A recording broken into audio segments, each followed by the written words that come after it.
Hello बेटा, welcome to दक्षिणा ई classroom. बहुत बहुत स्वागत है आपका इस ई क्लासरूम में। और आज मज़ेदार तरीके से हम अपना कल वाला कंसेप्ट, कल वाला टॉपिक आगे चलाते हैं, आगे बढ़ाते हैं और इस पोर्शन को करते हैं complete once and for all. आज स्टेम्स की तो ऐसी तैसी फिनिश कर ही देते। स्टेम्स में देखो क्या था बेटा, लास्ट वाले लेक्चर में हमने स्टेम्स के बारे में जाना। यहाँ पर देख रहे हैं हम स्टेम्स जो हैं वीक, क्योंकि स्ट्रॉन्ग स्टेम्स को पढ़ के excurrent, decurrent and culm, बेटा ये तीनों चीजें पढ़ चुके हैं हम लोग, राइट। एक्स करंट ये है कि समझो एक्स करंट जो मेन पॉइंट बढ़ते जाता है और पीछे चीजों को छोड़ते जाता है, यानी पीछे की ब्रांचेस के बारे में ज्यादा टेंशन नहीं है, वो आगे बढ़ता जाएगा। यस, इसको कहते हैं एक्स करंट। तो बेटा थोड़ा सा दिमाग चलाओ, यहाँ पे वर्ड है एक्स और एक्स का मतलब क्या होता है। जो एक्स होता या होती है वो आगे बढ़ते जाते हैं और सब कुछ पीछे छोड़ते जाते हैं। तो अगर तुम्हें समझ आ गया तो तुम बहुत बढ़िया, अगर नहीं आया तो कोई बात नहीं। यहाँ पे एंजॉय करते जाओ, देखते जाओ, समझते तो यहाँ तक तो बात क्लियर होती है। हमने एक्स करंट, डी करंट पढ़ा और तीसरा पढ़ा हमने कल्म के नाम पे बेटा हमने बैम्बू पढ़ा और अंदर से जाना कि वो कैसा होता है, खोखला होता है, उसके जो नोड्स होते हैं वो स्वोलन नोड्स होते हैं। ये किसके केस में था बेटा, कल्म के केस में था, बैम्बू के केस में। अब जो नेक्स्ट पॉइंट है, टॉपिक है जो हमें पढ़ना है, वो है वीक स्टेम्स। बेटा स्टेम अगर वीक है तो वो अपने आप को अपराइट इस तरीके से सीधे नहीं रख सकता, वो जमीन पे गिरा रहेगा, वो जमीन के ऊपर, मतलब जब जमीन पे इस तरीके से लेटा हुआ वो सीधे नहीं खड़ा। या फिर वो क्या कोशिश करेगा कि अगर उसको ऊपर उठना ही है तो वो किसी का सहारा मांगेगा। तो अगर वो ऐसा है कि उसको किसी का सहारा नहीं चाहिए, कहता हम जमीन पे लेटे रहेंगे, दिन भर सोते रहेंगे, अपन को कोई टेंशन नहीं रहे बाबा, तो वो क्या काम करेगा, वो क्रीपिंग कहलाएगा, यानी शो हॉरिजॉन्टल ग्रोथ। जमीन पे लेटा रहेगा और वहीं पर लेटा रहेगा, वहीं पे फैलता रहेगा और creeping mode of life existence को मेंटेन करेगा, वैसे एग्जिस्ट करेगा। तो ये केस हो जाएगा बेटा क्रीपिंग का। अगर आपके पास क्लाइंबिंग है तो नाम से पता लग रहा है ना कि बेटा वो किसी सपोर्ट की मदद लेके उसके ऊपर चढ़ना शुरू हो जाएगा, वो दीवार की मदद से दीवार के ऊपर चढ़ना शुरू हो जाएगा। या आपने देखा तो है कि कुछ चीज़ों, कुछ प्लांट्स के आसपास एक डंडा लगा देते हैं, वो प्लांट्स उसके आसपास गोल गोल घूमते हैं, उसके ऊपर चढ़ना शुरू कर देते हैं, राइट। तो यहाँ पर ये जो प्लांट्स हैं जो क्लाइंबिंग, वीक स्टेम्स वाले क्लाइंबिंग वाली कैटेगरी में आते हैं, ये सपोर्ट लेते हैं, ये स्ट्रक्चर, किसी स्ट्रक्चर का, किसी सपोर्ट का हेल्प लेते हैं और तब ये ऊपर खड़े होते हैं। They have a special structures which help them to climb। अब इनको ऊपर चढ़ना है तो इनके पास कोई ना कोई स्ट्रक्चर होना चाहिए ना। तो बेटा अगर स्ट्रक्चर कौन सा है, इस हिसाब से हमने इस क्लाइंबिंग वाले को अलग अलग कैटेगरीज में बांट दिया कि ये चढ़ रहा है, ये वाला ऑर्गेनिज्म जो आप इसमें कैटेगरी में आने वाले प्लांट किसी सपोर्ट की मदद से ऊपर चढ़ रहे हैं, लेकिन किस तरीके से चढ़ रहे हैं, इन्होंने चढ़ने के लिए अपने अंदर क्या क्या एडेप्टेशंस, क्या क्या अपने अंदर चेंजेस, क्या क्या अपने अंदर ऐसी कौन कौन सी चीजें करी हैं जिसकी मदद से ये चढ़ पाते हैं, यही तो अपने को देखना है। तो पहला है टेंड्रिल क्लाइंबर्स, और टेंड्रिल क्लाइंबर्स के नाम पे क्या है, ये टेंड्रिल का इस्तेमाल करते हैं। They use tendrils made from the axillary buds to climb. Axillary buds याद है, प्लांट ये पार्ट, यहां से इन दोनों के बीच में से जो बड निकल रही है एक्सिल। अब ये बड ने मॉडिफाई करके क्या बना दिया, टेंड्रिल बना लिया। और जब ने बड ने मॉडिफाई करके टेंड्रिल बना लिया तो ये समझो कि हमारे पास ये वाला प्लांट है, इधर एक प्लांट है, इधर इस प्लांट का इस तरीके से ब्रांच, और यहाँ पे आपके पास क्या बन गया, इधर एक्सेल पे एक टेंड्रिल। तो जब बेटा इस तरीके से ये वाला टेंड्रिल बना तो अब मेरे पास स्ट्रक्चर के नाम पे मैं ये बना देता हूँ कि हमारे पास सपोर्ट के नाम पे ये इस तरीके से था, यहाँ पे एक प्लांट था इस तरीके से, अब इसके टेंड्रिल ने इसके साथ गोल गोल घूम गया, तो ये थोड़ा सा ऊपर बढ़ा थोड़ा सा सपोर्ट में, फिर टेंड्रिल इसके साथ घूम गया, फिर थोड़ा सा सपोर्ट में बढ़ा, टेंड्रिल इसके साथ घूम गया, थोड़ा सा सपोर्ट में बढ़ा, टेंड्रिल इसके साथ घूम गया। तो टेंड्रिल की मदद से इसने किसी सपोर्ट स्ट्रक्चर के साथ मिलके अपना काम चला लिया, तो ये हो गया टेंड्रिल क्लाइंबर। दूसरा देखो स्टेम क्लाइंबर। स्टेम क्लाइंबर को अपन क्या कहते हैं, ट्विनर्स। और ध्यान से देखना, there thin stems climb the support by twining around the support. क्या कंडीशन हो रही है ट्विनर्स के केस में कि हमारे पास सपोर्ट स्ट्रक्चर ऐसा है, कहते हैं यार टेंड्रिल बनाने का काम अपने पास कुछ नहीं है, हम इस स्ट्रक्चर के आसपास ऐसे ऐसे गोल गोल घूमते घूमते चढ़ जाएंगे और ऊपर पहुंच जाएंगे, स्पाइरली इस तरीके से घूमेंगे, ट्विन करना शुरू करेंगे। ट्विनिंग मतलब गोल गोल ऐसे ऐसे घूमते घूमते ऊपर पहुंच जाना। तो ये चीज थी ट्विनर्स। बस क्लियर हुआ। थर्ड है रूट क्लाइंबर्स। रूट क्लाइंबर्स क्या होते हैं, they have adventitious roots at each node which help in climbing. इनके पास अपनी प्लांट में जो स्टेम होती है, स्टेम के पास अलग अलग एरिया से बेटा रूट्स लाइक स्ट्रक्चर निकलते हैं जिसको एडवेंटिशियस रूट्स कह सकते हैं। वो वाली एडवेंटिशियस रूट्स क्लाइंबिंग में मदद कर रही हैं, तो हमने टर्म कर दिया यहाँ पे रूट क्लाइंबर्स। क्या बोला, आसान था, था बेटा, बहुत सिंपल था। रूट क्लाइंबर्स वो चीज़ें हुई जो अपने एडवेंटिशियस रूट्स की मदद से किसी के ऊपर चढ़ जा रही हैं, तो वो हो गया अपने पास रूट क्लाइंबर्स। डन ना बेटा, टोटली फिनिश। तो यहाँ पर हम लोग strong as well as weak stems को फिनिश कर चुके हैं। तो अब हमने को देखना है modifications of the stem. Stem की मॉडिफिकेशन के नाम पे सबसे पहले आपके पास एरियली हवा में जो हमें देखने को नॉर्मली मिलता है, सबसे पहले थॉर्न, बहुत इंपॉर्टेंट। थॉर्न बेसिकली एक्सिलरी बड की मॉडिफिकेशन है। ये मैं पढ़ा चुका हूँ कि जो बड है वो थॉर्न बना सकता है, फ्लावर बना सकता है, लीफ बना सकता है, ब्रांच बना सकता है, कुछ भी बना सकता है। तो अब यहाँ पे एक्सिलरी बड ने बेटा थॉर्न बना दिया। जब एक्सिलरी बड ने थॉर्न बना दिया तो देखो अब एक प्लांट को कांटा क्यों बनाना था। अब प्लांट को देखा है, अब एक जानवर आया और आपको काटने की कोशिश करेगा तो तुम भाग जाओगे, लेकिन एक जानवर आके प्लांट को खाना शुरू करेगा तो प्लांट नहीं भाग सकता है ना। तो प्लांट ने अपने आप को बचाने के लिए ऐसे जानवर जो घूमते फिरते ब्राउजिंग करते हुए, क्या करते हुए, ध्यान से वर्ड सुनना, ब्राउजिंग एनिमल से बचने के लिए, जो आप भी एनिमल्स घूमते फिरते चल रहे हैं और वो प्लांट की पत्तियां खा जा रहे हैं, उनसे बचने के लिए प्लांट ने अपने पास क्या रखी, एक क्या बना लिया, एक कांटा बना लिया। तो कांटा प्लांट की एक तरीके से क्या मदद करता है, कांटा प्लांट की मदद करता है कैसे, उसको डिफेंस में। क्लियर हुई मेरी बात। अब एक इंपॉर्टेंट पॉइंट बेटा, अगर ये स्टेम है, स्टेम से इस तरीके से एक थॉर्न निकल रहा है, ध्यान से देखना, इस तरीके से थॉर्न निकल रहा है, तो इस थॉर्न के अंदर आपको यहाँ पे इधर जाइलम वेसल्स, फ्लोएम वेसल्स मिलेंगे। यानी यहाँ पर जाइलम, थॉर्न के अंदर फ्लोएम अपने को PHLOEM ये मिलेगा। ये 3 टिक बार जानबूझ के लगा रहा हूँ। यहाँ पर आपको ये इंपॉर्टेंट फैक्ट है कि यहाँ पर with in the thorn vascular tissues मिलेंगे, यानी थॉर्न के अंदर वस्कुलराइजेशन होती है। और अगर काम पूछा जाए, थॉर्न तो प्रोटेक्शन का काम करता है और थॉर्न क्या काम करता है, रिड्यूस करता है ट्रांसपिरेशन को। ट्रांसपिरेशन समझते हो ना, प्लांट के सरफेस से पानी नीचे से रूट से एब्जॉर्ब हुआ, ऊपर आया और प्लांट के सरफेस से इवेपोरेट हो गया, लूज हो गया। इस प्रोसेस को हम कहते हैं ट्रांसपिरेशन। तो इस ट्रांसपिरेशन के प्रोसेस को रोकना है, ये ट्रांसपिरेशन का प्रोसेस ना हो, इसमें कौन मदद करता है, थॉर्न्स मदद करते हैं। थॉर्न्स ट्रांसपिरेशन को रोकने का काम कर सकते हैं। Totally done. नेक्स्ट है बेटा टेंड्रिल्स सिंपल पढ़ा है हमने। तो अभी ऊपर देखा था ना टेंड्रिल्स के टाइप्स, क्लाइंबर्स में अपने को मिल रहे थे। तो जो अपने पास एक्सिलरी बड्स हैं, जो स्टेम का पार्ट है, वो टेंड्रिल्स भी बना सकती हैं, तो सपोर्ट में कर सकती हैं। नेक्स्ट फाइलोक्लेट्स क्या होता है। अब ये जो स्टेम थी बेटा, स्टेम ने अपने से एक हिस्सा बनाया, थॉर्न बना लिया। स्टेम का एक पार्ट था बड, जिसने टेंड्रिल बना लिया। और जो अब ये स्टेम है, ये हमें नॉर्मली देखने में मिलती है, याद रखना। ये सब चीजें जो है इस कैटेगरी में पढ़ रहे हैं बेटा, ये एरियल मॉडिफिकेशन है, यानी हवा में देखने को ये मॉडिफिकेशंस मिलती हैं। यानी हवा में देखने का मतलब क्या है कि हम आंखों से अपने सामने देखते हैं, ये जमीन के नीचे नहीं है, जमीन पे लेटी हुई नहीं है, ये जमीन के ऊपर इस तरीके से सीधा खड़ा प्लांट है। तो आपको यहाँ पे थॉर्न भी मिल सकता है, यहाँ पे अपने को टेंड्रिल भी मिल सकता है, या फिर ये जो स्टेम है, ये स्टेम ही अपने शेप एंड स्ट्रक्चर को मॉडिफाई कर लेती है। कैसे मॉडिफाई करती है, देखो यहाँ पे समझो।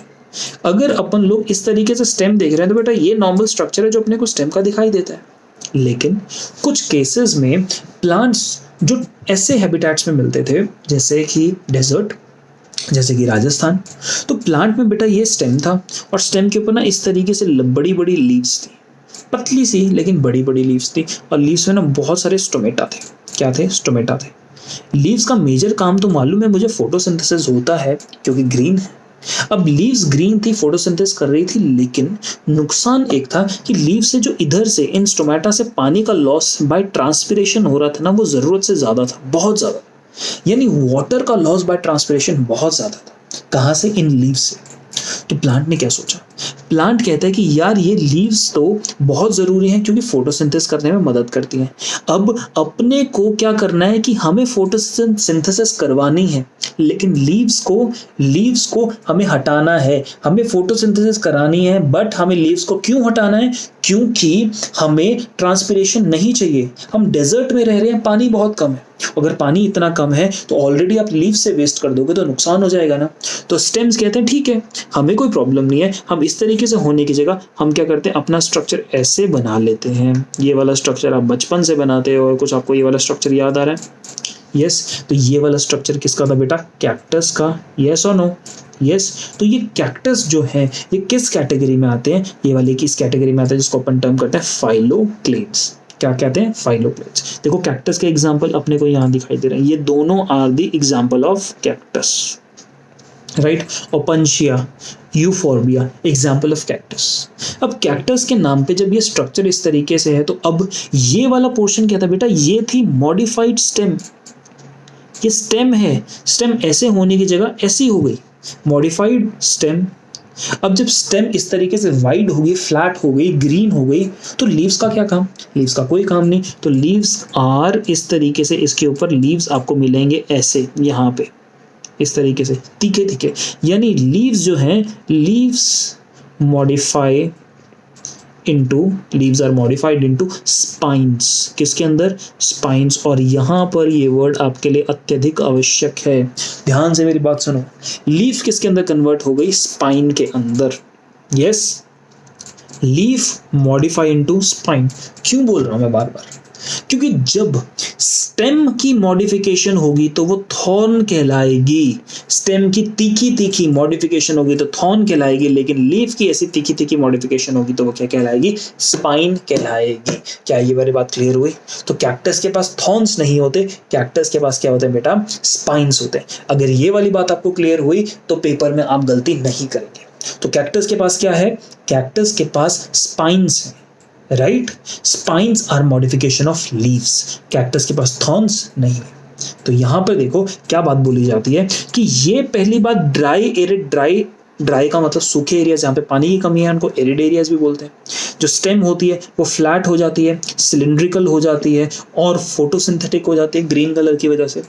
और क्योंकि वो अपने अंदर खाने को, पानी को स्टोर करने लगती है। ध्यान से मेरी बात सुनो, जो स्टेम है वो फोटोसिंथेटिक हो गई है तो अपने अंदर वो खाने को और पानी को स्टोर करके रखेगी, इसीलिए उसको हम कहते हैं फ्लैशी। फ्लैशी का मतलब क्या होता है, अगर कोई चीज़ अपने अंदर खाना और पानी स्टोर करने लग जाए तो उस वर्ड को हम टर्म करते हैं फ्लैशी। यस, समझ आया नहीं बात? तो यहाँ पर फाइलोक्लेड्स में जो कैक्टस की स्टेम है वो फ्लैशी हो जाती है, बात समझ आती है। या तो फ्लैट या सिलिंड्रिकल हो गई, ये भी बात समझ आती है। फोटोसिंथेटिक हो जाती है, क्लियर। नेक्स्ट पॉइंट, स्टेम्स इसीलिए फोटोसिंथेटिक, खाना बनाएंगी और स्टोर भी करेंगी, राइट।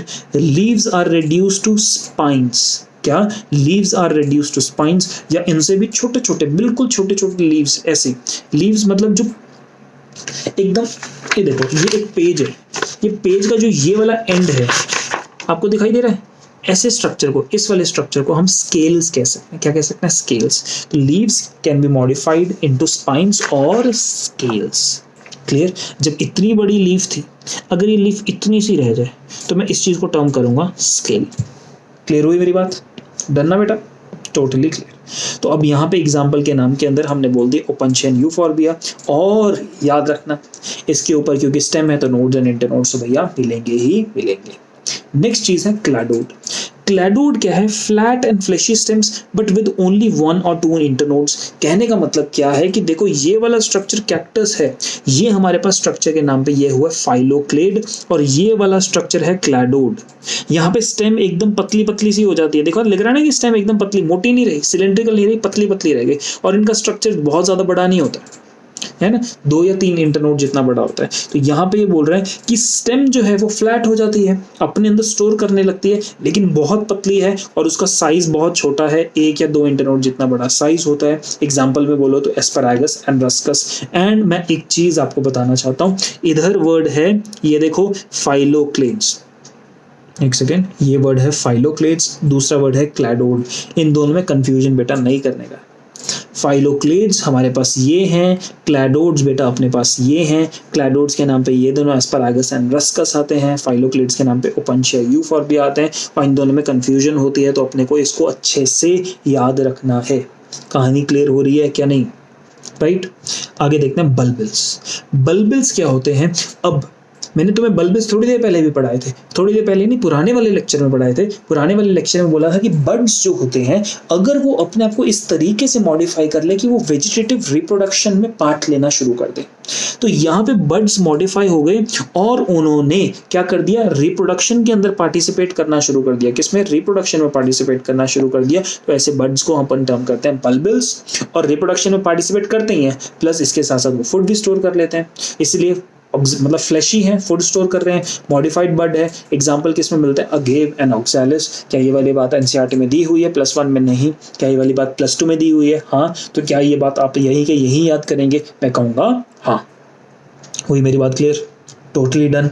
यहां तक बेटा जो आपने बातें पढ़ी वो थी सारी की सारी एरियल मॉडिफिकेशन। अब अपन पढ़ेंगे सब एरियल मॉडिफिकेशन। तो देखो बेटा, एरियल मॉडिफिकेशंस तो यहाँ हो चुकी हैं, अब अपने को करना है सब एरियल मॉडिफिकेशंस। सब एरियल मॉडिफिकेशंस एग्जैक्टली ऐसी हैं कि ये प्लांट स्ट्रक्चर्स एकदम इस तरीके से इरेक्ट नहीं खड़े, बट प्रिडोमिनेटली ये जमीन से थोड़े से चिपके हुए हैं। ये मॉडिफिकेशन जो स्टेम की है वो जमीन से चिपकी हुई है या जमीन के ऊपर लेटी हुई है या जमीन के पैरेलल चल रही है, जमीन से इस तरीके से जमीन के परपेंडिकुलर नहीं खड़ी, राइट।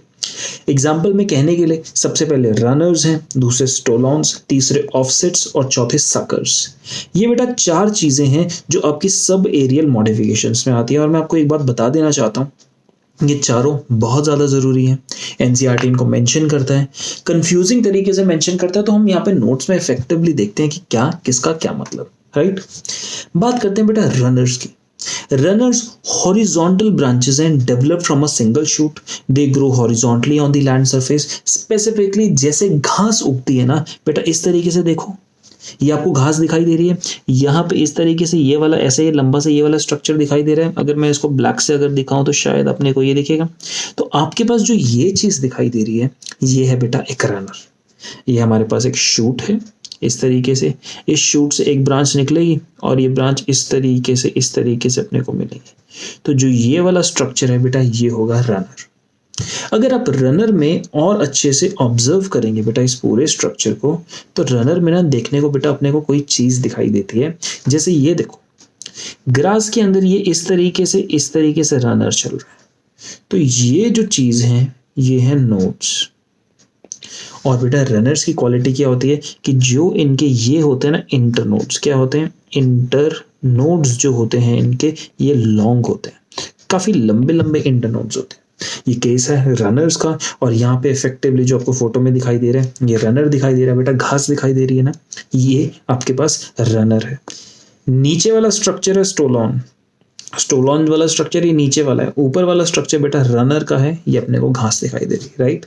एग्जाम्पल के नाम पे इसको दूब ग्रास बोल सकते हैं, और दूसरा एग्जाम्पल है ऑक्सालिस, उसमें भी ऐसा ही है, ठीक। नेक्स्ट देखो बेटा stolons. Stolons are similar to runners. Runner से सेम है, मिलते जुलते हैं, but with long internodes. Stolons में रनर से मिलते जुलते हैं, लेकिन रनर्स के मुकाबले इनके इंटरनोड्स लंबे and they can grow obliquely and grow over the obstacle and then touch the ground again। ये स्टेटमेंट एनसीईआरटी भी देता है। और ये स्टेटमेंट बेटा थोड़ा सा कंफ्यूजिंग है। कैसे है देखो, ये है मेरे पास एक प्लांट इस तरीके से, उसका इस तरीके से, उसमें से स्टोलॉन ऐसे निकलेगा, ऊपर की तरफ आर्क करेगा। अगर यहाँ पे समझ लो कोई पत्थर है तो इस पत्थर के ऊपर से आर्क करेगा और इस तरीके से चला जाएगा। आपको समझ आ गई? दैट मीन्स इस तरीके से एक आर्क बना रहा है ऐसे। क्या आपको मेरी बात क्लियर हुई? ये वाला जो स्ट्रक्चर हुआ, ये वाला स्ट्रक्चर अपने पास क्या हुआ, स्टोलॉन, राइट। आप यहाँ पे देख सकते हो स्टोलॉन बेटा, ये बीच वाला स्ट्रक्चर हुआ। ये हमारे पास प्लांट है, प्लांट के यहाँ से एडवेंटिशियस रूट्स बनी, इधर से एडवेंटिशियस रूट्स बनी। ये स्पेसिफिकली एरिया नोड का है बेटा, ये स्पेसिफिकली एरिया एक नोड का है। तो अगर हमारे पास प्लांट था, अगर हम प्लांट को ऑब्जर्व कर रहे हैं तो जरा देखो इस बात को, किस तरीके से है एक प्लांट। ये हमारे पास, ध्यान से मेरी बात देखना, ये मेरे पास एक प्लांट का मेन पार्ट, ये मेन पार्ट, यहाँ से प्लांट के एक मेन पार्ट से, इस स्टेम से यहाँ से एक ऐसी चीज निकली और यहाँ इस तरीके से लग गई। ये एक ऐसी चीज निकली, यहाँ इस तरीके से निकल गई। फील आ रही है ना बेटा? तो ये जो स्ट्रक्चर अपने पास है, ये स्ट्रक्चर है स्टोलॉन। और ऐसे लगता है ना जिस तरीके से ये कर्व इस तरीके से हो रहा है, किसी ऑब्स्टिकल के ऊपर से इस तरीके से निकलते हुए देख रहा है, ये वाला स्ट्रक्चर है स्टोलॉन। क्या अब आपको स्टोलॉन की फील समझ आई? राइट। तो अब यहां से ये इस तरीके से निकलेगा, राइट। तो स्टोलॉन क्या एक इंटर नोड को रिप्रेजेंट कर रहा है? यस, तो स्टोलॉन टेक्निकली लॉन्ग इंटरनोड्स हैं। जो ये वाले वर्ड्स, ये वाली जो चीज़ें हैं, ये नोड्स हैं, और इन नोड से यहाँ से कैसे निकलती है एडवेंटिशियस रूट्स। इस अरे यार ये क्या हो गया, यहाँ पे आपके पास क्या निकलती है एडवेंटिशियस रूट्स निकलती है, यहाँ पे इस तरीके से एडवेंटिशियस रूट्स निकलती है। ठीक, यहाँ पे ये भी देखो, इधर एडवेंटिशियस रूट्स। क्लियर हुआ बेटा? स्टोलॉन्स का बेटा एग्जाम्पल हमारे पास क्या है, जैस्मिन, मिंट एंड स्ट्रॉबेरी। ये तीनों एग्जाम्पल्स इंपॉर्टेंट हैं, स्टोलॉन्स के हिस्से हैं। एनसीईआरटी यहाँ पे कंफ्यूजन कर देते हैं, तो हम उसको रीड भी करेंगे, उसको क्लियर भी करेंगे। अभी के लिए इतना पर्पस हमारा यहाँ पर रीडिंग के साथ सॉल्व होता है। नेक्स्ट टॉपिक है ऑफसेट्स। ये स्ट्रक्चर ऑफसेट्स, ध्यान से देखना। ऑफसेट्स हैव शॉर्ट, छोटा, इंटरनोड्स यहाँ पे बेटा शॉर्ट हैं, जो ये मेरा मेन पॉइंट था तुम्हें यहाँ पे हाईलाइट करने का। They have short thick internodes. बात क्लियर हुई? इंटरनोड शॉर्ट है, थिक है। Over the nodes leaves are produced and below at the base adventitious roots. और सबसे इंपॉर्टेंट बात, they are found in the water surface. किसी भी वाटर सरफेस में मिलेंगे, वाटर सरफेस में मिलेंगे। अब कंडीशन जरा आपके पास यहाँ पर किस तरीके से, चलो मैं आपको ऑफसेट्स को फोटो तो आपको यहाँ पर दिखाई देते, बना के दिखा देता हूँ। ऑफसेट्स शॉर्ट नोड्स हैं, पानी के सरफेस पे इस तरीके से ग्रो कर रहे हैं। यहाँ पे पानी है हमारे पास, पानी भी बना लेते हैं, ब्लू ब्लू सा, नीला नीला सा, इस तरीके से पानी बना लेते हैं। हमारे पास प्लांट है जिसमें इस तरीके से लीव्स का एक गुच्छा मिल रहा है। याद रखना, this is tuft. Tuft word बहुत कॉमनली यूज होता है, टफ्ट ऑफ लीव्स। इस लीव के गुच्छे के नीचे यहाँ पे अपने को क्या मिल रहा है, इस तरीके से ये एडवेंटिशियस रूट्स। यहाँ से छोटा सा बिल्कुल छोटा सा इस तरीके से निकला, और फिर यहाँ पे आपको टफ्ट ऑफ लीव्स मिलेगा। तो ये जो स्ट्रक्चर अपने पास है, इस स्ट्रक्चर को बेटा अपन टर्म करें ऑफसेट्स। क्या टर्म करें? ऑफसेट्स। ये किस किस में मिलता है? पिस्टिया, एकॉर्निया। ये नाम, ये एग्जाम्पल्स इंपॉर्टेंट है, तो मैं कहूँगा इतना ज़्यादा कि बेटा बार बार पेपर में अगर कहीं से क्वेश्चन बनाया जाएगा तो यहाँ से। ऑफसेट्स आपके पास पिस्टिया, कॉर्निया है, ये इनके पास शॉर्ट थिक इंटरनोड्स हैं। ओवर द नोड्स देयर आप नोड्स पे, यहाँ पर आपको नोड्स पे ग्रो करती हुई आपको टफ्ट ऑफ लीव्स दिखाई दे रही है। Yes, over the nodes the leaves are produced and below at the base adventitious roots present होते हैं। वाटर सरफेस के अंदर अपने को मिल रहे हैं। पिस्टिया, एक कॉर्निया का कॉमन नेम होता है वाटर हियासिंथ। मैंने आपको पहले ही बोला था देखने को, देखा ना, वाटर हियासिंथ। नेक्स्ट सकर्स, बड़े ध्यान से बात सुनना, इंटरेस्टिंग से। सकर्स जैसे हैं short thick stems that grow horizontally below the soil surface for some time and then grow obliquely towards the soil surface। ये लाइन बड़ी कॉम्प्लेक्स सी है, तो इस सकर की भी हम फोटो बनाते हैं और हम बढ़िया से समझते हैं। बेटा ये वाली फोटो थी ऑफसेट्स की, इन फोटो को एक साथ मैं कर देता हूँ। ये फोटो थी इधर स्टोलॉन की, और इसके नीचे मैं आपके सामने फोटो बनाने वाला हूँ। अब इधर क्या लिखा था? सकर, तो सकर की फोटो बना लेते हैं। तो सकर की फोटो के अंदर ये हम समझते हैं कि ये हमारे पास है जमीन, एक इस तरीके से प्लांट है, इस तरीके से प्लांट पे यहाँ पे लीव्स लगी हुई हैं इस तरीके से। अब प्लांट में इस तरीके से नीचे वाला पोर्शन भी होगा, तो नीचे वाला पोर्शन जो ये है, जिसको मैं इधर ब्लैक से ही दिखा रहा हूँ, ये भी बेटा स्टेम का ही पार्ट है, स्टेम का ही पार्ट है, राइट। इस तरीके से मैं पूरा ब्लैक कर देता हूँ ताकि आपको कंफ्यूजन ना होगी। अब स्टेम का ही पार्ट है, यहाँ से क्या होता है, यहाँ से एक इस तरीके से ग्रो करता है स्टेम का एक एक्सटेंशन, थोड़ा टाइम पैरेलली हॉरिजॉन्टली ग्रो करता है सॉइल में, और थोड़े टाइम बाद इस तरीके से बाहर निकल आता है, राइट। तो ये जो स्ट्रक्चर है, ये स्ट्रक्चर है बेटा सकर्स। क्या है? सकर। इसको सिंपल बोलो, सकर बोल दो, तब भी अपना काम चल जाएगा। क्या मेरी बात आपको क्लियर हुई? ये अरेंजमेंट आपको समझ आया है ना? यानी यहाँ पर ये जो है इस तरीके से निकलेगा, यहाँ से पहले हॉरिजॉन्टली ग्रो करेगा, फिर इस तरीके से ऑब्लिकली हवा में बाहर निकल आएगा, क्योंकि हवा में दिख रहा है तो सब एरियल, राइट। तो यहाँ पे देखिए ये है short thick stems that grow horizontally below the soil surface. Soil के नीचे ऐसे ग्रो कर रहा था और थोड़ी देर बाद after some time grow obliquely, after some time grow obliquely towards the soil surface. क्या अपने को बात क्लियर हो रही है? देखो बेटा, यहाँ पे सकर्स अपने को दिखाई दे रहे हैं। प्लांट का ये हिस्सा, यहाँ से आपको प्लांट का, मैं रेड से करूँगा, प्लांट का ये वाला हिस्सा, तो अब अपने को यहाँ से हॉरिजॉन्टली और फिर ऑब्लिकली ग्रो करते हुए दिखाई दे रहे हैं। तो ये चीज़ क्या हुई बेटा? सकर्स हुए, राइट। यहाँ पे आपके पास जो ये वाला केस था, यहाँ पे अपने को क्या दिखा रहे हैं? स्टोलॉन्स दिखाई दे रहे हैं। इतना अपने को टोटली फिनिश और क्लियर हो गया ना बेटा? ये वाला पोर्शन था। इस वाले पोर्शन में अभी तक आपने जो पढ़ा, आपने सारे के सारे अंडरग्राउंड नहीं, सब एरियल मॉडिफिकेशंस, जिसके अंदर runner, stolon, offsets and suckers, इन चारों को देखा। इंपॉर्टेंट यहाँ पर क्या है इनके? इंपॉर्टेंट बेटा इनके एग्जाम्पल्स हैं क्राइसेंथेमम, बनाना, मेंथा, पाइनएप्पल। बेटा ये इनके एग्जाम्पल्स हैं, ये एग्जाम्पल्स अपने को याद रखने पड़ेंगे। अभी डन? क्लियर हुई मेरी बात? इतना सिंपल था, टोटल आसान था, यहाँ तक क्लियर हुआ। इसके बाद बेटा अब अपने को नेक्स्ट क्या देखना है? नेक्स्ट अपने को देखना है मॉडिफिकेशन स्टेम की एरियल डन, मॉडिफिकेशन स्टेम की सब एरियल डन। अब हम मॉडिफिकेशन देख रहे हैं अंडरग्राउंड, जो जमीन के नीचे मिलती है। जमीन के नीचे वाली मॉडिफिकेशंस में देखो, सिंपल सी बात है, स्टेम है। इंपॉर्टेंट वर्ड ये है कि वो स्टेम है, वो प्लांट की स्टेम है, रूट नहीं, बट जमीन के नीचे ग्रो कर रही है। Underground modification. देखो बेटा, अगर आपको कभी भी स्टेम मिलेगी तो स्टेम और रूट के बीच में पहचानोगे कैसे? मैं कहता हूं ये दोनों चीजें जमीन के नीचे, एक स्टेम है भैया, एक रूट है, कैसे पहचानेंगे? अगर बेटा कोई चीज स्टेम होगी तो स्टेम के है, तो बेटा उसके अंदर, अगर वो स्टेम है तो उसके अंदर नोड्स भी मिलेंगे, उसके अंदर इंटरनोड्स भी मिलेंगे। बट अगर बेटा वो रूट है ना, तो उसमें नोड्स इंटरनोड्स नहीं मिलेंगे। यानी presence of nodes and internodes can help you to distinguish between an underground stem and underground root. बात क्लियर हो रही है? अगर बात हो रही है तो बहुत अच्छा। अंडरग्राउंड मॉडिफिकेशंस के नाम पे, they grow below the soil, they are non green, हरे नहीं है, जमीन के नीचे हैं, मिट्टी से नीचे दबे हुए हैं। तो बोलो फोटोसिंथेसिस कैसे करेंगे और क्यों करेंगे? लाइट जमीन के नीचे थोड़ी आती है, तो नॉन ग्रीन है। They are modified to perform functions, और जब जमीन के नीचे है तो क्यों जमीन के नीचे है? ये फूड स्टोरेज का काम करते हैं, ये वेजिटेटिव रिप्रोडक्शन का काम करते हैं। ये दोनों वर्ड्स सिंपल है। जमीन के नीचे तो फूड स्टोर करके रख सकते हैं, वेजिटेटिव रिप्रोडक्शन में हेल्प कर सकते हैं, और ये मेरी बात जो मैं वर्ड बोलने वाला हूँ इसको हाईलाइट करूंगा पहले। ये वर्ड्स बेटा बहुत इंपॉर्टेंट है। ये वर्ड क्लैरिटी, इस वर्ड का मतलब समझना हमारे लिए बहुत जरूरी है।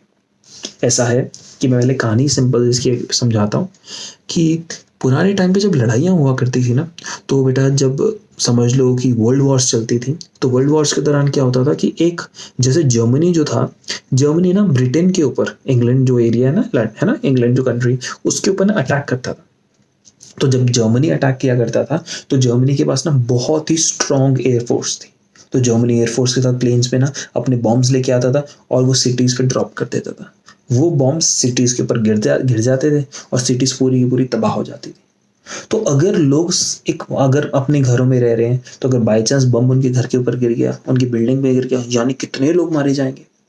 तो अब ब्रिटिश गवर्नमेंट एग्जैक्टली उनको बॉम्ब्स के गिरने से तो नहीं रोक पाती थी, लेकिन ब्रिटिश गवर्नमेंट ने क्या सोचा कि अगर बॉम्ब्स गिरेंगे तो लोग मरेंगे ना, तो क्यों ना हम अंडरग्राउंड, जमीन के नीचे खोद के बंकर बना ले और हम अलार्म बजा दें कि भैया उधर से जर्मनी ने इस सीमा पार कर लिया, बॉम्ब कभी भी गिर सकते हैं, जल्दी से भागो और तुम बंकर में चले जाओ। तो बंकर में जाने से क्या होता था कि जमीन के नीचे हो, तो ऊपर जमीन पे चलती हुई अगर अनफेवरेबल कंडीशन है तो तुम उस अनफेवरेबल कंडीशन से बच सकते हो अगर तुम जमीन के नीचे बैठे हो। तो सेम चीज इन्होंने करी, ये जमीन के नीचे जाके ये अंडरग्राउंड स्टेम्स जाके बैठ गई। क्यों? क्योंकि अगर एनवायरनमेंट में ऊपर कोई अनफेवरेबल कंडीशन है तो कोई टेंशन नहीं, एनवायरनमेंट में ऊपर वाला सब कुछ तहस नहस हो भी जाएगा, ऊपर वाला प्लांट का हिस्सा सब तहस नहस हो जाएगा, लेकिन अभी नीचे वाला जो जमीन से नीचे है वो तो अनफेवरेबल कंडीशन से बचा हुआ है, वो तो जिंदा रह सकता है। और जब बाद में फेवरेबल कंडीशन वापस आएंगी तो जो ये नीचे अंडरग्राउंड वाला हिस्सा है इसी के अंदर और ग्रोथ होगी और दोबारा ओवर द ग्राउंड हिस्सा बन जाएगा। यानी ये ऑर्गन ऑफ पेरिनेशन है। क्या है? ऑर्गन ऑफ पेरिनेशन, यानी ऐसा स्ट्रक्चर जो अनफेवरेबल कंडीशन से बचने में हमें करता है मदद। बोलो बात क्लियर हुई ना? सिंपल समझ आया? अब देखते हैं। अब बेटा अगर कोई स्टेम है जमीन के नीचे है तो है तो स्टेम, रूट नहीं। तो जब रूट नहीं तो उसके पास रूट कैप भी ना होगी और रूट हेयर ऑब्वियसली नहीं होंगे। क्या वो बड्स की प्रेजेंस शो करते हैं? बिल्कुल। स्टेम्स हैं तो बड्स दिखाएंगे, और बड्स बेटा टर्मिनल भी हो सकती हैं, एक्सिलरी भी हो सकती हैं, नोड्स भी होंगे उनके पास, इंटरनोड्स भी होंगे। ये सब होगा जो स्टेम के नॉर्मल फीचर्स हैं वो उनके पास मिलेंगे। क्लियर हुई मेरी बात? तो बेटा इसके एग्जांपल्स कौन कौन से हैं सबसे पहले देखते हैं। एग्जांपल्स में rhizomes, tubers, corms and bulbs, ये 4 एग्जाम्पल आपको देखने को मिलते हैं। अब तुम मेरे से बार बार पूछोगे सर इतना सब पढ़ रहे हैं, क्या हमारे सिलेबस में है? तो मैं कहूँगा हाँ, आपके सिलेबस में बेटा जितना पढ़ा है सब है। एक वो मोनोकेजियल, वो बाईपैरस, मोनोपैरस वाली ये वाली वर्ड थी वो नहीं है, बट बाकी सब कुछ तुम्हारे सिलेबस में। एक्स करंट, डी करंट भी आ जाता है। तो आपको तो पढ़ना है ना बेटा, आपको तो स्टडी करना ही है। तो अब मन लगाओ, थोड़ा सा रह गया हमारी क्लास, इसको कंप्लीट करते हैं और हम फ्री हो जाएंगे। ऐसा है ना बेटा कि यहाँ पर अंडरग्राउंड मिलने वाला राइजोम, ट्यूबर, तीसरा कॉर्म और चौथा बल्ब। इतना क्लियर? अब देखना कैसे। राइजोम में यहाँ पे पढ़ाने वाला हूं, तुम अपने पास से जाके घर के अंदर तुम्हारे पास अदरक पड़ा होगा, जरा उसको लेके अदरक को बड़े ध्यान से देखो। जो ये अदरक है वो है राइजोम। अदरक यानी ginger, it is a rhizome. ये जमीन के नीचे होता है और हॉरिजॉन्टली ग्रो करता है। ये देखो इस तरीके से फोटो, जमीन के नीचे ऐसे ये हॉरिजॉन्टली ग्रो करता है। क्या इसके ऊपर बड्स मिलती हैं? यस। क्या यहाँ से एडवेंटिशियस रूट्स निकलती हैं? यस। एंड स्पेसिफिकली अदरक पे देखो आपको मार्किंग बनी हुई दिख रही है। वो मार्किंग क्या रिप्रेजेंट करती है? अदरक पे इस तरीके से बेटा आपको मार्किंग बनी हुई दिखाई देंगी, इस तरीके से अदरक पे। तो ये जो अदरक पे आपको ऐसी मार्किंग्स दिखाई देंगी, ये मार्किंग्स बेटा एग्जैक्टली क्या बताती हैं?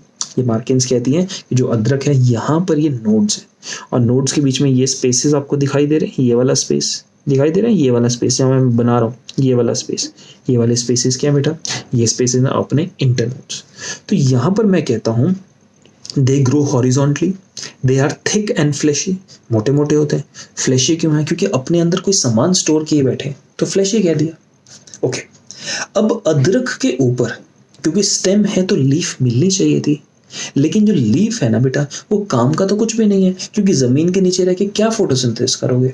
तो इसलिए जो अदरक के ऊपर बड़ी बड़ी ओरिजिनली ग्रीन ग्रीन्स इतनी बड़ी बड़ी लीव्स होनी चाहिए थी, वो लीव्स कैसी होगी? अब एकदम छोटी छोटी brownish black black brownish brownish leaf हो गए, बिल्कुल छोटे छोटे। यानी लीव्स कैसी हो गई? स्केली लीव्स हो गई हैं, स्केल लाइफ लीव्स वहां पे मिलती है। हुई मेरी बात क्लियर?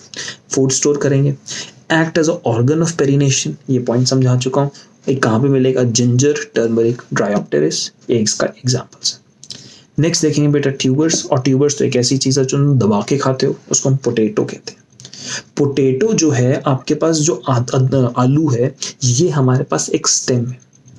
ये आलू फ्रॉम अंडरग्राउंड कैसे बनता है? From underground stem branches emerge and their tips become swollen. इस लाइन को समझते हैं। क्या है ना कि ये वाला फोटो से हमें आइडिया लगता है, बट हम बनाएंगे। ये हमारे पास इस तरीके से, यहाँ पर जमीन है, यहाँ पर हमारे पास स्टेम है ऊपर वाली, इस स्टेम के साथ यहाँ पे इस तरीके से लीव्स लगी हुई हैं, इस तरीके से पत्तियां लगी हुई हैं, राइट, इस तरीके से। अब स्टेम जो है वो जमीन के नीचे भी कॉन्टिन्यूस है, स्टेम ऊपर से लेकर नीचे तक जमीन के अंदर कॉन्टिन्यूस है, राइट, अभी रूट्स नहीं आई। और बेटा जो स्टेम है जमीन के नीचे इस तरीके से ब्रांचेस बनाती हैं, ये स्टेम इस तरीके से जमीन के नीचे यहाँ पे ब्रांचेस बनाती हैं, और ब्रांचेस के एंड पे इस तरीके से सूजन हो जाती है, यानी ब्रांचेस का एंड इस तरीके से स्वेल हो जाता है। तो ये जो स्ट्रक्चर बनता है स्टेम की ब्रांचेस का ही तो स्ट्रक्चर है, यानी स्टेम का ही तो स्ट्रक्चर है, और ये स्ट्रक्चर है बेटा ट्यूबर। क्या आपको ये वाला स्ट्रक्चर इस डायग्राम से अगर आपको यहाँ पे बनता हुआ, क्या आपको यहाँ पे एक सूजा हुआ एरिया दिखाई दे रहा है?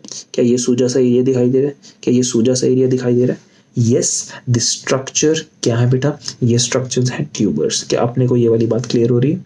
ये स्ट्रक्चर्स हैं ट्यूबर्स। ऑल्सो एक बात एक्स्ट्रा जानना, ट्यूबर्स के अंदर बेटा जो ये वाला पोर्शन है, जो ब्रांचेस हैं, इन ब्रांचेस को हम स्टोलॉन्स और सकर्स बोल देते हैं, बट यहाँ पे क्वेश्चन नहीं आता। गलती से अगर कभी क्वेश्चन आ गया तो इतना ध्यान रखना, the branches which swell at their tip, that branches are called, can be called as stolons और सकर्स, दोनों कह सकते हैं। And at the tips of this branches, इन ब्रांचेस के टिप्स पे यहाँ पे एक स्वेलिंग हो जाती है, और इस स्वेलिंग को बेटा हम लोग क्या टर्म कर रहे हैं? इस स्वेलिंग को टर्म कर रहे हैं ट्यूबर। बात क्लियर हुई बेटा? टोटली। अब किचन में जाओ और जरा एक आलू लेके आओ। जब आप एक आलू लेके आते हैं तो आलू का स्ट्रक्चर इस तरीके से रफली समझ लो, हमने ऐसा देख लिया। आलू के स्ट्रक्चर में बेटा आपको कुछ इस तरीके से आपको ऐसे पॉइंट्स दिखाई दे रहे हैं, ध्यान से देखो आपको दिखाई देंगे।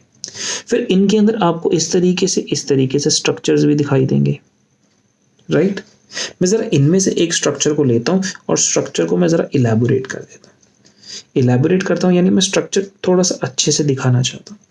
ये स्ट्रक्चर कुछ इस तरीके से, ध्यान से देखना। आलू में बेटा जो ये वाला स्ट्रक्चर है इसको अपन टर्म करते हैं आई, जस्ट आई का मॉडिफाइड नहीं एक्सपैंडेड डायग्राम। ये जो आई है वो किसको रिप्रेजेंट करती है? आई रिप्रेजेंट करती है एक नोड को, और ये कंसेप्ट आपके लिए जानना बहुत जरूरी है। जो हमारे पास आई है वो किसको रिप्रेजेंट करती है? नोड को रिप्रेजेंट करती है। कंसेप्ट पहला क्लियर। अब नोड होगा तो बेटा जहां पर नोड होता है वहां पे लीफ होती है, हमेशा नोड से लीफ निकलती है, याद रखना। नोड है, लीफ निकल रही है, तो दैट मीन्स सोचो कि अगर मेरे पास ये स्टेम था, ये स्टेम का जो ये वाला पोर्शन था ये नोड था, बेटा नोड से या तो लीफ निकलेगी या ब्रांच निकलेगी, ये गारंटीड होता है। समझना है इस बात को। नोड में हमारे पास इस तरीके से समझ लो लीफ है, तो लीफ में यहां पर आपके पास एक बड मिल सकती है, यहां पर रेड से आपको बड मिल सकती है, तो ये वाली कौन सी बड होगी? एक्सिलरी बड। तो दैट मीन्स मेरे पास इधर है नोड, इधर है लीफ और इधर है एक्सिलरी बड। तो ये जो आई है बेटा, ये आई, ये इसके ऊपर ऐसा जो डिप्रेशन गड्ढा सा छोटा सा दिखाई दे रहा है, वो छोटा सा गड्ढा, वो छोटा सा डिप्रेशन क्या है? नोड है। और नोड होगा तो नोड के पास लीफ होगी, तो यस ये वाला जो स्ट्रक्चर है ये है लीफ, जो स्केली लीफ है, छोटी सी non photosynthetic brownish scaly leaf है, और इसके साथ यहाँ पे ये लगा हुआ क्या है? एक्सिलरी बड। क्या है? एक्सिलरी बड। तो एक्सिलरी बड है तो बेटा क्योंकि ये बड है इसमें मेरिस्टेमेटिक सेल्स होंगे, तो आप क्या काम करो, आप आलू लो और कट कर दो कुछ इस तरीके से कि एक्सिलरी बड कटे हुए हिस्से में आ जाए, और उसको उठा के जमीन में डाल दो और देखो नया आलू का पेड़ लग जाएगा। क्यों? क्योंकि उस कटे हुए हिस्से में जब ये नोड था यानी आई था और आई में एक्सिलरी बड था, इसके पास कैपेबिलिटी है वेजिटेटिव रिप्रोडक्शन की, तो इससे एक नया आलू का प्लांट बनाया जा सकता है। क्या मेरी बात अच्छे से क्लियर हो गई है? अगर हो गई है तो मेरे साथ साथ पढ़ो। यहां कहते हैं ट्यूबर्स जो है from underground stem branches, underground stem branches, ये वाली अंडरग्राउंड स्टेम ब्रांचेस है ना बेटा, ये वाली जो आपको दिखाई दे रही है, इनके स्टेम ब्रांचेस के टिप्स स्वोलन हो जाते हैं। ये फूड स्टोरेज का काम करते हैं, वेजिटेटिव रिप्रोडक्शन का काम करते हैं, समझ आते हैं। They have depressions on the surface called as eyes, वो गड्ढे eyes कहलाते हैं, which represent a node. Inside this node, axillary buds are present, which can grow into new plant under favorable condition. ये भी बात समझा चुका हूँ, इसलिए इनको वेजिटेटिव रिप्रोडक्शन में यूज किया जाता है। और नाम पे बोलो तो बेटा एग्जाम्पल हुआ पोटैटो। क्या ट्यूबर्स क्लियर? Tubers clear. तो नेक्स्ट पॉइंट कॉर्म्स, 2 पॉइंट्स रह गए और इसके साथ स्टेम फिनिश हो जाएगा। कॉर्म्स जो हैं ये थिक हैं, अनब्रांच्ड हैं, ओवल हैं। इनकी फोटो सबसे पहले देखो, ये आपको इफेक्टिवली कॉर्म दिखाई दे रहा है। इसमें अमोर्फोफैलस, क्रोकस, ग्लैडियोलस, कोलोकेसिया, बेटा ये इसके एग्जांपल्स हैं। ये आपको एग्जैक्टली इस तरीके से दिखाई देता है। कॉर्म के नाम पे सबसे कॉमन हमें जमीकंद दिखाई देता है, जिसको कुछ कुछ हमारे भाई बंधु, आप लोग अगर यूपी से बिलोंग करते हैं तो उसको ओल भी कहते हैं। आप नेट पे सर्च कीजिए, आपको जमीकंद की फोटो, इनकी फोटोज दिखाई देंगी तो आप इसको पहचान पाओगे। इनफैक्ट जो बस आप इनको पहचान पाओगे, आप इसको चेक कीजिएगा, कॉर्म की फोटो कुछ ऐसा देखने में मिलता है, राइट। तो यहाँ पे ओवल सा शेप है, वर्टिकली, जैसे राइजोम हॉरिजॉन्टली ग्रो कर रहा था तो कॉर्म वर्टिकली नीचे से ऊपर की तरफ ग्रो करता है। They have reduced internodes and multiple axillary buds. इसका कारण क्या है ना बेटा, कि जब इसके स्ट्रक्चर को अपन देखो इस तरीके से ओवल से स्ट्रक्चर को देखते हैं तो यहाँ पे जो नोड्स होते हैं वो बहुत ही क्लोजली प्लेस्ड होते हैं। ये जो मैं लाइनें बना रहा हूँ सारी की सारी लाइनें नोड्स हैं। ये जो नोड्स हैं वो बहुत ही क्लोजली प्लेस्ड हैं। इसकी वजह से हम कहते हैं इंटरनोड्स बहुत ही रिड्यूस्ड होते हैं, क्योंकि नोड्स इतने ज़्यादा पास होते हैं तो इंटरनोड्स को दिखने का या होने का जगह नहीं मिलता है। अगर मैं कहूँ कि लाइनें में इतनी इतनी पास लगा दूँ और हर एक लाइन अपना एक नोड रिप्रेजेंट कर रही है, तो बोलो इंटरनोड का तो बहुत ही छोटा साइज हो गया ना। इसीलिए इंटरनोड रिड्यूस्ड कहलाता है बेटा इस वाले स्ट्रक्चर में। डन। क्लियर। तो हमने कहा इनके रिड्यूस्ड इंटरनोड्स होते हैं, इनके पास मल्टीपल एक्सिलरी बड्स होती हैं। और बेटा इसके ये वाले एग्जांपल्स याद करने हैं तो दोबारा बोलूंगा, हाँ राइट। लास्ट जो है बेटा वो है बल्ब्स। बल्ब्स एक कंपोजिट स्ट्रक्चर है। इस बात को समझने के लिए आपको अपने किचन से दो चीजें लेके आनी है, एक अनियन लेके आना है और दूसरा लेके आना है आपको गार्लिक यानी लहसुन। हम बल्ब्स को स्टडी करते हैं तो बेटा क्या होता है, हमने देखा कि जब आप अनियन लेते हैं तो अनियन के नीचे आपको इस तरीके से ब्राउनिश सा स्ट्रक्चर दिखाई देता है। बेटा ये जो ब्राउनिश सा स्ट्रक्चर है ये क्या है, ये है स्टेम। यानी अनियन के पौधे में जो स्टेम है वो सिर्फ इतनी पतली सी डिस्क है, means it is the reduced stem, right. Clear हुआ बेटा, स्टेम हुई, कहानी क्लियर हुई। जब स्टेम हमारे पास होती है तो स्टेम के ऊपर एक एपिकल बड तो होगी, एक मेन बड तो होगी, तो यहाँ पर इस स्टेम के आसपास यहाँ पे एक इस तरीके से बड होगी जो मिलती है, राइट। स्टेम होंगी तो बेटा लीव्स भी होंगी। तो यहाँ पर जो है, यहाँ पर अपने को इस वाले स्ट्रक्चर में, इस प्याज में लीव्स भी मिलती हैं। तो क्या होता है, प्याज में इस तरीके से लीव्स इस बड के आसपास इस तरीके से अरेंज्ड होता है। क्या बेटा प्याज इसी तरीके से अरेंज्ड होता है, ये सुनो, इस तरीके से प्याज अरेंज्ड होता है। This is the common structure of the प्याज यानी अनियन।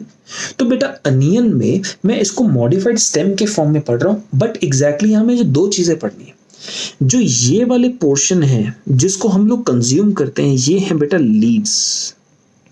और लीव्स ऐसी हैं कि इन्होंने अपने अंदर कुछ जूसी सा या अपने अंदर कुछ खाद्य पदार्थ, अ फूड सब्सटेंस इन्होंने अपने अंदर स्टोर किया है, इसलिए ये लीव्स कैसी हैं, फ्लैशी लीव्स हैं। कैसी लीव्स हैं, fleshy leaves. A fleshy leaf is a type of leaf that stores within itself some food substance and this is a fleshy leaf in front of us.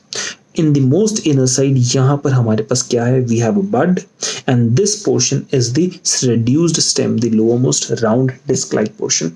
This is the condition of an onion which represents a bulb. So what is a bulb? Bulb is a structure which contains fleshy leaves and a reduced stem. That means do you understand what is a bulb? Totally. तो bulb बेटा समझ आता है, clear. अब when you are taking an onion and trying to peel it, onion को जब उसका छिलका बाहर से उसका उतारने लगते हो, छिलका उतारते हो, तो छिलका एक होता है पतला सा जो आपके पास पर्पलिश सा दिखता है, रेडिश दिखता है, पिंकिश दिखता है, उस छिलक को निकाल देते हैं और फिर हमें खाने का माल अंदर मिल जाता है। लेकिन जब आप बेटा गार्लिक को देखते हैं, गार्लिक यानी जब आप लहसुन को देखते हैं तो आपको लहसुन को दो लेवल्स पे छीलना पड़ता है। एक तो बाहर से छीलते हो, फिर अंदर से छोटा छोटा मिलता है, उसको दोबारा छीलते हो। समझ पा रहे हो?